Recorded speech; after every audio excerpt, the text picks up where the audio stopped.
நம்ம சேனலில் பயோகிராஃபிலாம் பார்க்குறோம். அந்த வகையில் இன்றைக்கி யாரோட பயோகிராஃபின்ட்டு எல்லாரும் தான் பூச்சி கெஸ் பண்ணியிருப்பீங்க.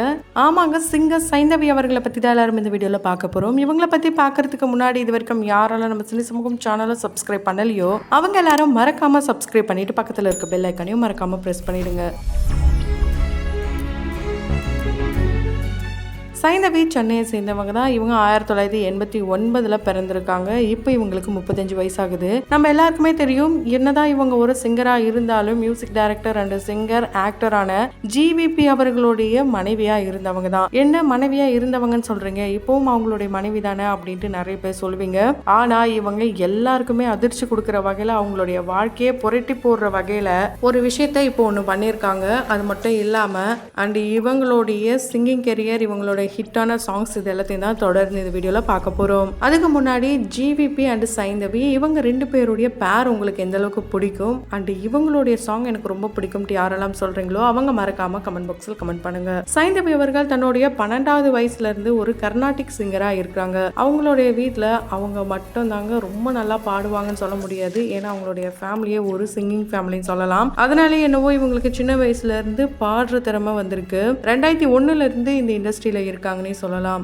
இவங்க அவங்களுடைய ஸ்கூல்மேட் அண்ட் க்ளோஸ் ஃப்ரெண்டான ஜிவிபி அவர்களை காதல் திருமணம் பண்ணிக்கிட்டாங்க. இவங்களுடைய லவ் ஸ்டோரியே ரொம்ப ரொம்ப இன்ட்ரெஸ்டிங்கான ஸ்டோரின்னு சொல்லலாம். ஏன்னா சைந்தவி அவர்கள் 8th படிக்கும் போதுல இருந்தே ஃபர்ஸ்ட் டைமா 2005 இவங்களை மீட் பண்ணியிருக்காங்க. அப்போல இருந்து இப்போ வரைக்கும் ஒரு லவ்வபிள் பர்சன் அண்ட் லவ்வபிள் கப்பலா வளம் வந்துட்டு இருந்தவங்க ஒரு சில மனக்கசப்புகள் காரணமாக இப்போ திடீர்னு விவாகரத்து பண்ணியிருக்காங்க.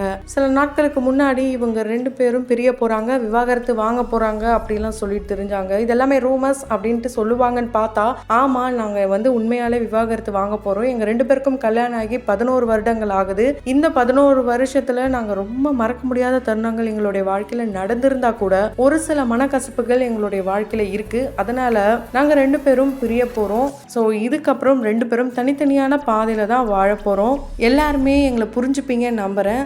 இப்படி ரெண்டு பேருமே, அதாவது ஜிவிபி அண்ட் சைந்தவி ரெண்டு பேருமே அஃபிஷியலாகவே அனௌன்ஸ் பண்ணிட்டாங்க டிவோர்ஸ் வாங்கின விஷயத்த. இவங்களுடைய காதல் 8th ஸ்டாண்டர்ட்ல ஸ்டார்ட் ஆயிடுச்சு அப்படின்னு சொன்னோம். அது எப்படின்னு பார்த்தீங்கன்னா, ரெண்டு பேருமே சேம் ஸ்கூல் தான். நாங்கள் செடிநாட் ஸ்கூல்ல தான் இவங்க படிச்சிருக்காங்க. அப்படி படிக்கும் போது ஒரு மியூசிக் ட்ரூப்ல ரெண்டு பேருமே இருந்திருக்காங்க. அது மூலியமா தான் ரெண்டு பேரும் அறிமுகமாகி ஃப்ரெண்ட்ஷிப்போட இருந்திருக்காங்க. இவங்களுக்குள்ள காதல் 8th ஸ்டாண்டர்ட் படிக்கும் போதே வந்துதான். ஆனா அது வெளியே சொன்னது பார்த்தீங்கன்னா கொஞ்சம் லேட்டரா தான் சொல்லியிருக்காங்க. இவங்க லவ் பண்ண காலத்துல கிஃப்ட்லாம் சர்ப்ரைஸாக கொடுத்ததே கிடையாதாம். அதனால இவங்களுடைய மேரேஜ் அப்போ ரொம்பவே ஒரு பர்ஃபெக்டான கிஃப்டை கொடுத்தாராம் ஜிவிபி அவர்கள். கிட்டத்தட்ட 12 வருஷ காதலை ஒவ்வொரு மொமெண்ட்டாக க்ரியேட் பண்ணி ஒரே கிஃப்ட் பாக்ஸில் கல்யாணத்தை அன்னைக்கே இவங்க மேக்கப் போடுற ரூமில் சென்ட் பண்ணி விட்டாராம் ஜிவிபி. அந்த அளவுக்கு ரொம்ப ரொம்ப ஒரு க்யூட்டான அண்ட் ஒரு ரொமான்டிக் பர்சன் அப்படின்ற விஷயமே அவங்களுக்கு அப்போ தான் தெரிஞ்சுதாங்க. இவங்களுடைய லவ்வை பற்றி அப்போவே ரூமர்ஸ் மாதிரிலாம் வந்துட்டு இருந்ததாம். இப்போ எப்படி டிவோர்ஸ் பற்றி வந்ததோ அந்த மாதிரி லவ் பற்றி வந்தப்போ அவங்களுடைய அம்மா, ஜிவிபியோடைய அம்மா ஏஆர் ரஹ்மான் அவர்களுடைய சிஸ்டர் என்ன பண்ணியிருக்காங்கன்னா, என்னப்பா இது போல் வந்திருக்கே அப்படின்ட்டு அவங்களுடைய சிஸ்டர் மூலமா கேட்டிருக்காங்க. உடனே அவங்களுடைய சிஸ்டரும் ஜிவிபி கிட்ட போய் கேட்டிருக்காங்க, என்ன இது போலலாம் வருது, என்ன கதை அப்படின்னு கேட்டா, அது உண்மைதான், பொய்லாம் கிடையாது, நாங்கள் உண்மையிலே லவ் பண்றோம், மேரேஜ் பண்ணலான்னு இருக்கோம் அப்படின்ட்டு அந்த நியூஸ் மூலமா தான் இவங்களுடைய லவ்வே வீட்டுக்கே தெரிய வந்ததாங்க. அந்த அளவுக்கு ரொம்ப ரொம்ப சீக்ரெட்டா வச்சிருந்திருக்காங்க இவங்களுடைய லவ். 2013 கோலாகலமா திருமணம் நடந்தது. பல பிரபலங்கள் வந்திருந்தாங்க. இந்த பிரபலங்களுக்கு மத்தியில கண்டிப்பா இவங்க ஒரு லாங் லிவிங் ஒரு கப்பலா வளம் வருவாங்க இண்டஸ்ட்ரியை பொறுத்த வரைக்கும் அப்படின்னு நினைச்சிட்டே இருந்த தருணத்துல தான் இந்த மாதிரி ஒரு சம்பவம் நடந்திருக்குன்னு சொல்லலாம். கல்யாணம் ஆகி 7 வருஷம் இவங்க குழந்தை இல்லாம தான் இருந்திருக்காங்க. அதனாலேயே சில மனக்கசப்புகள்லாம் இவங்களுக்குள்ள ஏற்பட்டுதான். அதுல இருந்து மீண்டு வர்றதுக்குள்ளேயே இப்போ இது போல ஒரு விஷயம் நடந்திருக்கு. இவங்களுக்கு அன்பி அப்படின்ற ஒரு அழகான பெண் குழந்தை 2020 பிறந்திருக்காங்க. இவர் பாத்தீங்கன்னா சைந்தவி நிறைய பாடல்கள் பாடியிருக்காங்க. இருந்தாலும் ஜிவிபியோட இசையில பாடவே கூடாது அப்படின்ற முடிவுல தான் இருந்திருக்காங்க. ஏன்னா தன்னுடைய கணவர் பாத்தீங்கன்னா எல்லாத்துக்குமே மனைவிக்கே கொடுக்குறாங்க, ஈஸியா கொடுக்குறாங்க, ஈஸியா இவங்க மேல வந்துட்டாங்கன்ட்டு மற்றவங்க சொல்றது சைந்தவிக்கு சுத்தமா பிடிக்கவே பிடிக்காதாம். அதனால அவருடைய இசையில பாடவே கூடாதுன்னு முடிவில் இருந்தாங்களாம். அதே மாதிரி ப்ரொஃபஷனல் வேற பர்சனல் வேற ரெண்டுத்தையும் எப்பவுமே நம்ம கம்பைன் பண்ணவே கூடாதுன்ட்டு ஆரம்பத்துல இருந்து ரெண்டு பேருமே ரொம்ப ஸ்ட்ராங்கா இருந்தாங்களாம். இருந்தாலும் ஏஎல் விஜய் அவர்களுடைய டைரக்ஷன்ல வெளியான மதராசப்பட்டினம் இந்த படத்துல ஜிவிபி அவர்களோட இசை வந்தப்பதான் ஆறு உயிரே இந்த ஒரு சாங்கை ஜிவிபி சைந்தவியை ரெக்வஸ்ட் பண்ணி பாட வச்சாராம். ஆரம்பத்துல நோ சொன்னாலும் அவருக்காக இவங்க பாடியிருக்காங்க. அதை தொடர்ந்து ஜிவிபி இசையமைச்ச எல்லா படங்கள்லயுமே ஒரு பாடலாச்சு சைந்தவிக்கு கொடுத்திருப்பாரு. அந்த வகையில ரொம்ப அழகான ஒரு படம் அப்படின்னா அது தெய்வ திருமகளை சொல்லலாம். அதுவும் ஏஎல் விஜய் அவர்களுடைய டைரக்ஷன் தான். இதுல அப்பா தாலாட்டு அப்படின்ட்டு ஒரு சூப்பரான தாலாட்டு ஒன்று வந்திருக்கும். அந்த தாலாட்டை ஜிவிபி இதுவரைக்கும் தன்னுடைய மகள் அன்விக்கு பாடி காட்டினதே கிடையாதாங்க. எப்பவுமே வருவாராம், தூக்குவாராம், கொஞ்சம் வாரம் போயிடுவாராம். அதே மாதிரி இந்த படத்துல சைந்தவிக்கு ஒரு அழகான பாடலை கொடுத்திருப்பாரு.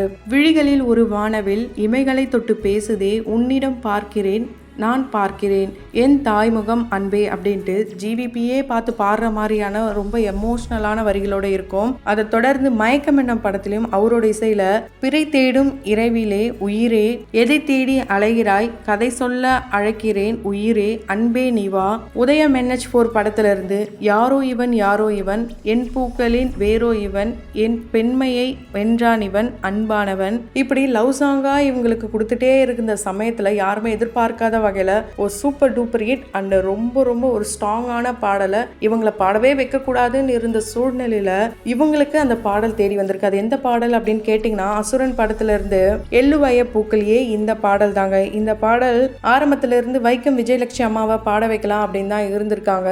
ஆனா அவங்களுக்கு டேட் இஷ்யூ இருந்ததுனால இந்த பாடலை அவங்களால பாட முடியாம போனதுனால ஒரே காரணத்தினால மட்டும்தான் எள்ளுவய பூக்களையே ஏறெடுத்தும் பார்க்கலையே ஆளால என் சிறப்பு கொத்துதையா அச்சுறு இந்த ராட்டினம் போல சுத்துதையா அப்படின்ட்டு அழகான வரிகளோட வெளியான இந்த பாடல் சூப்பர் டூப்பர் ஹிட் ஆச்சு. பல பேருடைய மனசுலயும் ரொம்பவே ஒரு ஸ்ட்ராங்கா இடம் பிடிச்சிருக்குன்னு சொல்லலாம். நிறைய அவார்ட்ஸும் இந்த படத்துக்கு கிடைச்சிருக்கு. நேஷனல் அவார்டும் இந்த படத்துக்கு கிடைச்சிருக்கு. சூரரை போற்றும் படத்துல ஒரு வெற்றிக்கு பின்னாடி இருக்க வலியும் அந்த கண்ணீர் அதை ரொம்ப அழகான வரிகளோட ஒரு பாடலாவே பாடியிருப்பாங்க சைந்தவி அவர்கள். கையிலே ஆகாசம் கொண்டு வந்த உன் பாசம் காலமே போனாலும் வாழ்ந்துடு ராசா கண்ணிலே நீராட காஞ்ச நீளம் பூரோட பூத்துதே 1000 பூ சிரிச்சிடு ராசா ரொம்ப அழகான வரிகள்லாம் இருக்கும். இப்படி ரொம்பவே ஒரு ஸ்ட்ராங்கான பாடல்கள்லாம் பாடிக்கிட்டே இருக்கும் போது நிறைய ஹிட்டான பாடல்கள் இவரோட இசை மட்டும் இல்லாம ஏஆர் ரகுமான் அவர்கள், யுவன் சங்கர் ராஜா அவர்கள், டி இமான் அவர்கள், ஸ்ரீகாந்த் தேவா அவர்கள், வித்யாசாகர் அவர்கள், ஆரிஸ் ஜெயராஜ் அவர்கள், விஜய் ஆண்டனி அவர்கள் இப்படி